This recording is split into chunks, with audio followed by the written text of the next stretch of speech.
Boa noite, minha gente. Que bom ter aqui a sua companhia, viu? Mais uma Identidade Geral começando, o nosso programa diário de boas conversas. E é aqui nessa sala aconchegante, que inclusive tá bem diferente, né? Aí com as cores amarelas, daqui a pouquinho você vai entender por quê.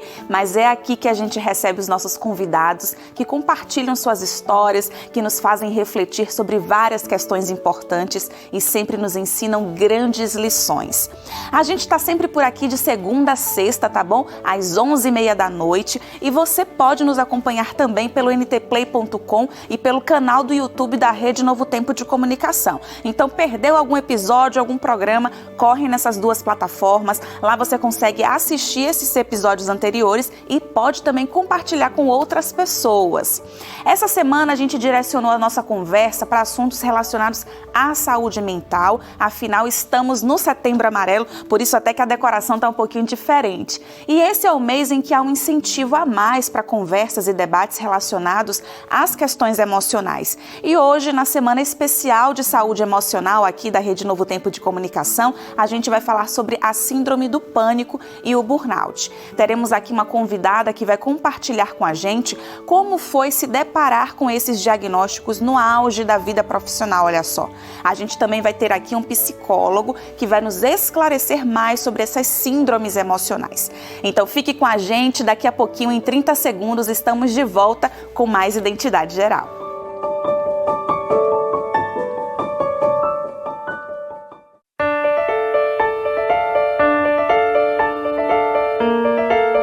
Voltamos, minha gente, diretamente do norte do país. A gente recebe aqui a manauara Harin Feitosa. Ela que sempre teve um amor intenso pelo trabalho, viu? Aos 14 anos, conquistou uma vaga de estágio num grande banco da cidade de Manaus. O trabalho de Harin não passava despercebido, viu, gente? Tão nova e já tão dedicada ao que fazia. E aí não demorou muito e foi cursar administração.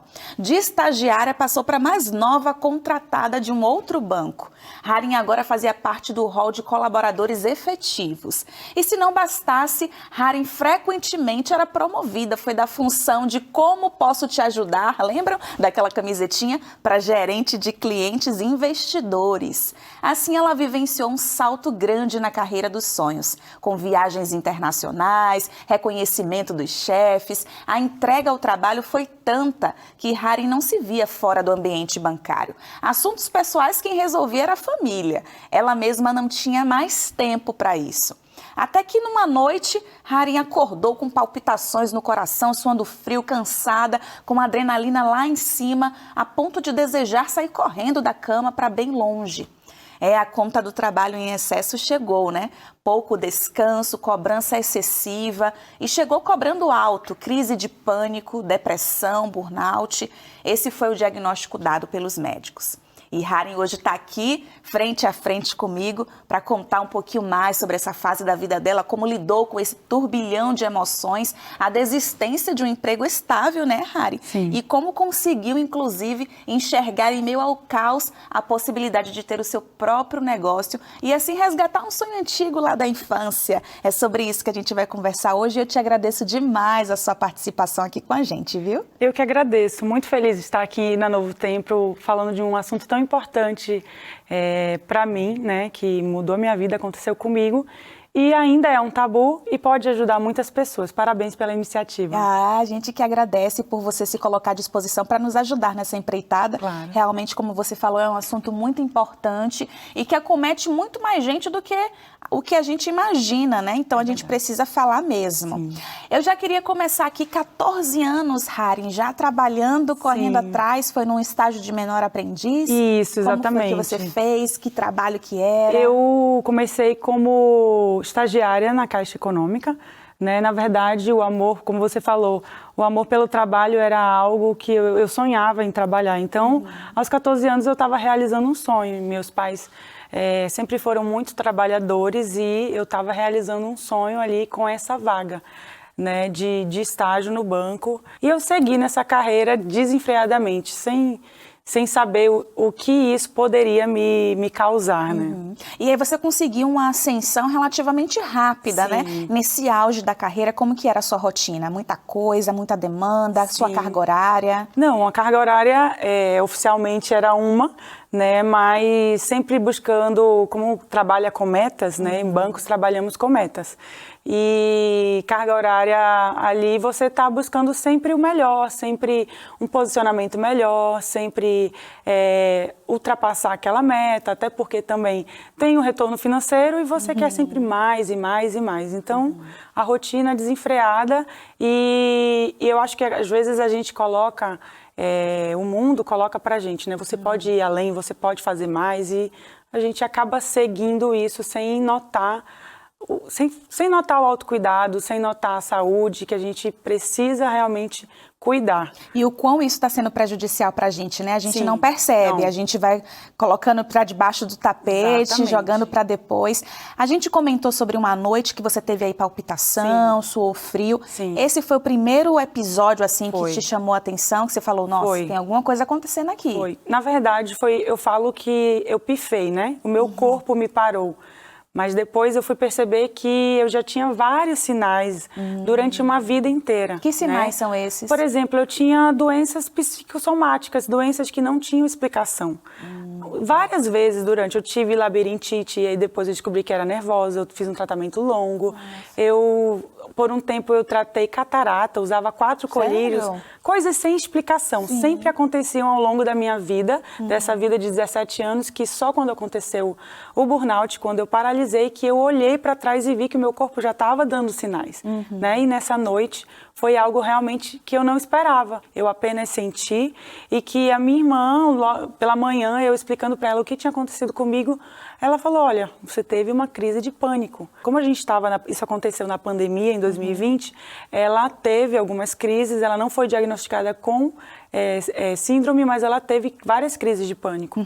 Então, como ela teve, ela conseguiu, eu escrevendo para ela tudo que eu senti, todos os sintomas, ela conseguiu me ajudar nesse sentido. E aí você sabendo que era uma possível crise do pânico, o que foi que você fez? Você já recorreu logo à ajuda médica? Sim, imediatamente Muito eu importante recorri. isso. Exatamente. Porque você aí, às vezes, de casa pode banalizar, diminuir essa questão dos sintomas, né? Ah, eu senti uma palpitação. Não, é porque hoje eu estou estressada. Mas não. Exatamente. Aí são os sinais que o corpo está dando e a gente precisa recorrer à ajuda médica nesses casos. E você fez justamente isso, Exatamente. E é um tabu. Hoje em dia, a gente está em 2022, é um grande tabu. Infelizmente, né? viu? Pessoa, psiquiatra, que é isso, né? As pessoas, é um outro mundo que eu tive acesso ali naquele momento e só sentindo todos aqueles sintomas e tendo isso, é que eu pude me abrir a minha mente para esse mundo.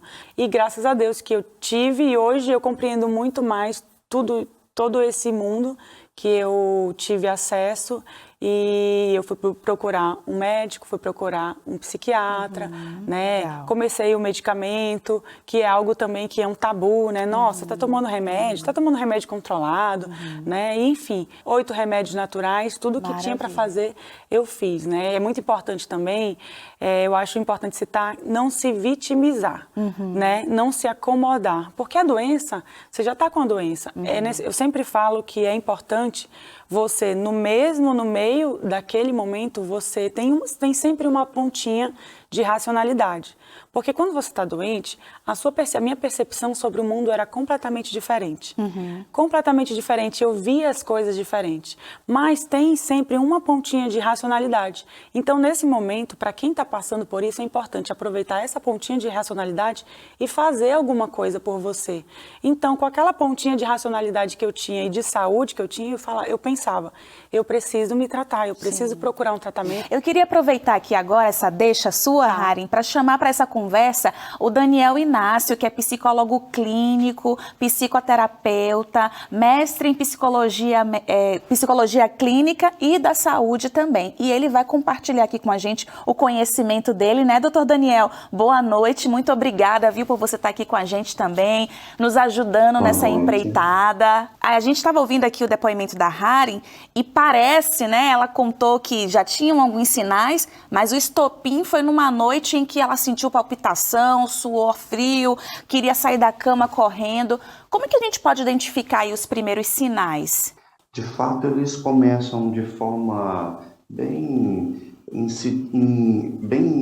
sutis, né? São formas bem sutis. Às vezes a pessoa começa a sentir um pouco de dor no corpo, dores de cabeça, algum desconforto no estômago, modificações no padrão de sono, vigília. A pessoa começa a sentir um cansaço muito grande e aí isso vai sendo não observado, porque são coisas que acontecem conosco no dia a dia e ele vai se intensificando a partir desse estresse crônico, prolongado. Isso vai intensificando até a pessoa chegar a um nível de exaustão física e psicológica.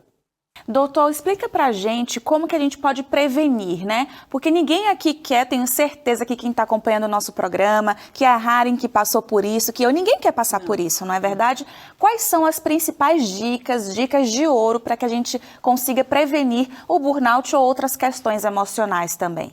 Tentar criar momentos para que ela possa escoar um pouquinho desse nível de estresse, ela ter momentos de lazer, momentos de distratividade, momentos com a família, tirar os momentos dela com Deus, com a espiritualidade dela. Tudo isso pode auxiliar com que a pessoa ela diminua um pouquinho dessa carga de estresse, mas ela ficar também atenta ao nível, à quantidade de trabalho que ela está fazendo, se ela está levando um trabalho para casa, se ela consegue desligar nos momentos em que ela precisa desligar para que ela descanse. Então tem que ficar atento a mais ou menos isso. Atividade física, uma boa alimentação, em alguns casos procurar um profissional de psicologia para fazer uma psicoterapia. Isso pode fazer com que essa pessoa consiga lidar melhor com essas questões, mas que a gente consegue equilibrar e amenizar. Administrar um pouquinho, né, doutor Daniel?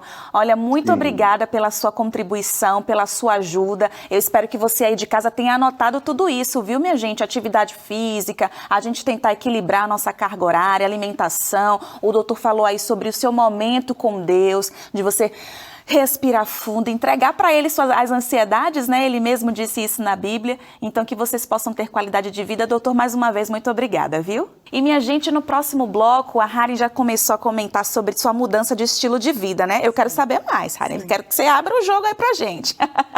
A gente vai voltar, então, com mais identidade geral e a gente vai pegar algumas dicas com a Haren também, coisas que ela aplicou na vida dela que também podem nos ajudar. É daqui a pouquinho, não saia daí.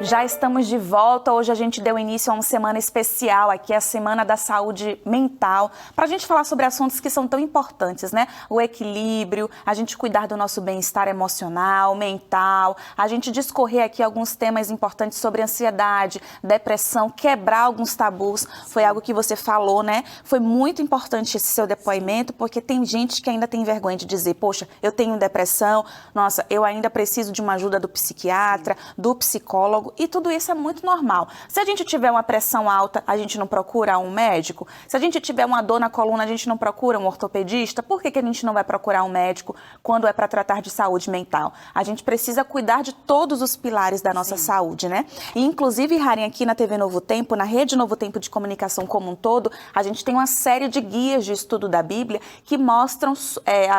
tiram dúvidas sobre a Bíblia, né? E a gente tem um específico que fala sobre a questão da saúde mental, que é a revista Sentimentos, a Ciência do Existir. E esse guia de estudo, gente, foi elaborado por uma neurocientista, então por uma profissional super qualificada, tira todas as suas dúvidas sobre várias questões emocionais. Então a gente tem aqui na capa, olha só, a questão da ansiedade, os fatores para você entender esse transtorno emocional. A gente tem aqui a questão da depressão e olha, tem uma esperança bem aqui já na capa. A depressão tem cura, tem tratamento. Então, para você ter esse guia de estudo aí na sua casa, é muito fácil. Você vai mandar uma mensagem aqui pra gente, o número é o 012 2127 3121 e vai escrever, esse é para você ligar, perdão, você liga em horário comercial, tá bom? Aí você liga pra cá, a nossa central vai te atender, vai fazer um cadastro, pedir seu endereço, tudo direitinho, com todo o sigilo dos seus dados e ele vai chegar aí na sua casa. Mas agora mesmo você pode mandar uma mensagem para a gente pelo WhatsApp, pelo número 012 98244 0077. E aí você manda agora mesmo, é a minha sugestão, uma mensagem. Gente, eu quero lá o meu guia de estudo da Bíblia, revista Sentimentos, e oferecido pelo programa Identidade Geral. E aí ele vai chegar também gratuitamente na sua casa, com toda a segurança, enviado pelos Correios, tá bom? Hari, como que era a sua questão com Deus, seu relacionamento? Isso te ajudou também, essa conexão com Deus, de você entregar para Ele as suas ansiedades? Foi um processo que você viveu também? Sim, nesse momento que aconteceu. Espiritualmente eu estava bem e eu me questionava, meu Deus, por que que isso aconteceu comigo? Porque a gente tem aquela ideia de que, poxa, não tenho fé, quem acredita em Deus não tem essas questões, né? Sim. Mas essa também é um conceito que caiu por terra já faz tempo, inclusive, viu, minha gente? Não existe isso. A gente, inclusive, tem personagens bíblicos que passaram pelo momento da depressão. Então, uma coisa não tem a ver com a outra, né? Exatamente, e eu me questionava, por que está acontecendo isso comigo? Quando eu vi que depois das crises de pânico e virou uma depressão, medo, ficava com muito medo, né? Como eu tinha crise de pânico em vários lugares, no trabalho, no supermercado, no aeroporto, eu fui me paralisando, isso foi me paralisando. E eu sempre fui uma pessoa muito alegre, bom dia vida, bom dia sol. Eu era assim, então aquilo era totalmente diferente. E aí se tornou um processo depressivo. E eu conhecia pessoas, né, que estavam nesse processo há 2 ou 3 anos. Então, para mim, era uma sentença de morte. Eu só estava administrando ali, não tive pensamentos suicidas, mas eu sabia que eu ia morrer, não sabia como. Agora, quando você recebeu o diagnóstico, porque você está contando, né, que você tinha aquela sentença de morte, ai meu Deus. Imagina, então, quando você recebeu o diagnóstico. Sim, foi realmente um baque, mas assim, relacionado à sua pergunta da espiritualidade, comprei cadernos, né, vários cadernos, e comecei a escrever minhas orações e às vezes dissertar ali um versículo, e isso me ajudou muito. Então eu não estava conseguindo me conectar com Deus por causa dos pensamentos acelerados e daquela visão de mundo completamente diferente, porém eu buscava ferramentas que eu pudesse falar com Deus, que estava tão distante, ali na maneira que eu conseguia, né? E com esse filme eu consegui, eu comecei essa disciplina, né, e comecei a escrever. E faz toda a diferença, né? Fez, exatamente. Ai, que benção. E deixa eu te perguntar, teve uma mudança de chave aí, né? Teve. Você resgatou, no momento que você se recolheu, você resgatou um sonho seu da sua infância. Mas antes de chegar, inclusive, nesse sonho de infância, só resume aqui pra mim. Você teve o diagnóstico, quanto tempo você continuou trabalhando ainda no banco, até você tomar essa decisão de se recolher e resgatar esse sonho da sua infância? Tá, a primeira crise foi em julho e 4 meses depois eu tirei férias, né? Eu tentei todos os tratamentos, terapia, remédios, só que tudo estava muito lento. E umas amigas falaram, vai lá no Spa Vida Natural, que é uma clínica de tratamento e isso pode te ajudar. Naquele momento aquilo não fazia nenhum sentido para mim, porque para mim quem ia para spa, eu tinha outro tabu, né? Outra falta, outra ignorância minha relacionado ao spa. Ou a pessoa tinha muito dinheiro para ir para o spa, ou ela precisava emagrecer, que não era o meu caso. Porém, eu precisava, né, tentar. E eu marquei férias e fui para esse spa descrente, não sabia o que ia acontecer lá. E o spa em São Roque, o Spa Vida Natural, foi ali que aconteceu a minha virada de chave. Foi ali que o primeiro profissional virou para mim e falou, fica tranquila, porque depressão tem cura. Então ela me deu uma palavra de esperança ali. E ninguém tinha falado isso para mim. Eu falei, tem cura? Então como é? Porque eu quero a cura. E ela citou vários fatores, e aí eu falava, eu me alimento bem. A gente sempre pensa que a gente se alimenta bem, né? E isso foi no primeiro dia do spa, e eu segui ali com a alimentação vegana, né? Eu segui ali com todo o detox externo, né? Das toxinas que tem no nosso corpo. 4 dias depois, eu acordei e respirei. Comecei a sentir que eu estava viva de novo. E aí ali você falou, não, eu vou abrir o meu próprio negócio. Não foi ali ainda? Foi. Não foi, eu estava vendo o mundo de novo ali. Eu percebi que eu estava desintoxicando, eu estava vendo o mundo de novo. Minha mãe, ela é costureira moda antiga, né? Ela fazia as nossas roupas, a gente ia pra igreja, e a gente era a bonequinha dela. E no spa sempre que eu viajava, sempre que eu ia para um casamento, eu não me identificava com as roupas que eu encontrava na minha cidade, ou quando eu me identificava eram muito caras.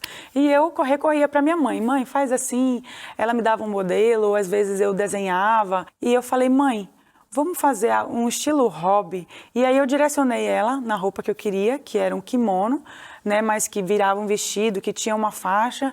E eu falei, eu vou levar essa peça para lá. Minha mãe, sendo mãe, né, em vez de fazer um, fez 3. E eu fui para o spa e levei essa peça. E esse sonho, ele estava cada vez mais latente em mim. Só que naquele momento o mundo estava acabando. A gente estava no meio de uma pandemia, 2020, né? O mercado financeiro oscilando, eu ali com aquelas crises de pânico. Então, como que eu ia dar ouvidos a um sonho de moda? Ninguém saía de casa, o que é usar roupa, sabe? Então, mas enfim, eu nem pensava nisso. Por isso que não foi aí que eu fui atrás, não. Eu estava simplesmente buscando a minha sobrevivência, né? Eu estava buscando a minha vida ali. E eu segui os dias lá, então pensei, né? Se eu tô aqui, tô ficando bem, é aqui que eu vou ficar. E eu fui para ficar uma semana e eu prolonguei a minha estadia lá nesse spa. E nisso eu precisei de mais roupa, né? Eu precisei usar as minhas roupas. E eu descobri naquela peça que eu tinha levado que ela poderia ser muito versátil, muito mais versátil do que eu imaginava. Então eu ia para as massagens, eu ia para a piscina, depois eu ficava lá mesmo e já ia pro almoço, né? Só prendia com a faixa, aquela roupa. A cada ambiente você ia adaptando aquele mesmo... Eu ia adaptando, botava uma calça, virava uma túnica, botava uma jaqueta e me cobria do frio naquele momento ali. E as pessoas começaram a notar aquela roupa, que eu estava usando a mesma roupa de várias formas. E as pessoas começaram a perguntar, que peça é essa? Que roupa é essa que você está aqui, você está ali, você está em todos os ambientes com essa peça? E naquele momento eu fiz um download, né? Porque o meu medo de ter a marca era, poxa, eu tenho que estudar, quanto tempo é uma faculdade de moda, quanto tempo eu vou levar para ter uma estabilidade financeira? Eu estava no auge da minha carreira. O tempo da gente está correndo e eu tô aqui curiosa para saber o nome da sua empresa, da sua loja. Tá bom. Conta para mim. O nome da minha marca é Sou Rara. Sou Rara, né? Sou de alma. Meu nome é Rara e era o meu apelido em casa, Rara. Ai, né? que lindo. E eu sei, já contando aqui uma novidade, que você coloca um versinho bíblico em cada peça. Coloco um Já tem versículo. quanto tempo que você está com a sua loja? Tem, assim, mais ou menos 1 ano e meio que tudo isso começou, Que legal. né? Eu saí do spa e eu corri atrás desse sonho, tive algumas crises de pânico lá no spa, então eu falei para o banco, não posso mais fazer isso por uma questão de sobrevivência, aquilo estava fazendo mal para mim, não posso fazer isso. Uma e seguir decisão com que esse exigiu sonho. muita coragem, acredito eu, né? Muita coragem. Mas hoje você está se sentindo muito melhor e realizada. Estou realizada, né? E é importante citar que a síndrome do burnout não passou. Ela é presente. É um grande desafio para mim cuidar da minha saúde mental, cuidar do meu corpo, cuidar da minha alimentação, porque agora tudo depende de mim, né? Então eu acredito que seja um desafio para todos nós, né? Porque agora tudo depende de mim e a doença não passou. Eu preciso tomar esse cuidado. Então eu falo sempre que eu brigo bravamente para ter a minha rotina saudável, para ir fazer o exercício pela manhã. É um cuidado contínuo, né, Rari? Contínuo. Você falou de uma pessoa muito especial, que é a sua mãe, e a gente quer convidar a sua mãe hoje para participar aqui dessa conversa. Que privilégio estar aqui falando com você, minha filha. Sou muito orgulhosa de ser sua mãe. Mãe de uma moça linda, determinada, e que me orgulha muito em saber que você conseguiu unir seu propósito de vida com seu trabalho e, através dele, levar o evangelho a outras pessoas. E quero lhe dizer que vou estar sempre aqui, não só eu, mas toda a sua família, para lhe apoiar, porque lhe amamos muito. Ah, meu pai!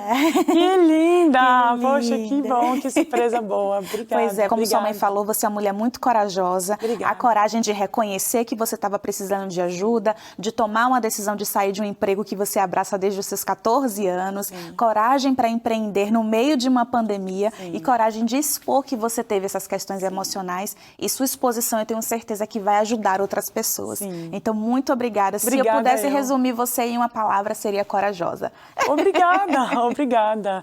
Corajosa, olha que engraçado. Eu decidi que eu ia colocar, né, nas peças uma mensagem. A Forever é uma marca mundial, né? E no verso da sacola tem João 3,16. Não sei se vocês já repararam. Mas eu decidi que eu ia colocar um versículo. E o primeiro versículo que eu bordei, assim, que eu testei, corajosa, Josué 1:9. Você está falando isso agora, eu te agradeço muito. Olha só, que legal, estamos sintonizadas. Sim. E você que está aqui com a gente até agora, te agradeço demais pela sua companhia. A semana está apenas começando, que você possa se cuidar, que juntos a gente possa ter aqui essa reflexão sobre a importância de cuidarmos da nossa saúde emocional e mental. A gente te espera, tá bom? Para o restante da semana. Até amanhã e aquele cheiro. Tchau, tchau.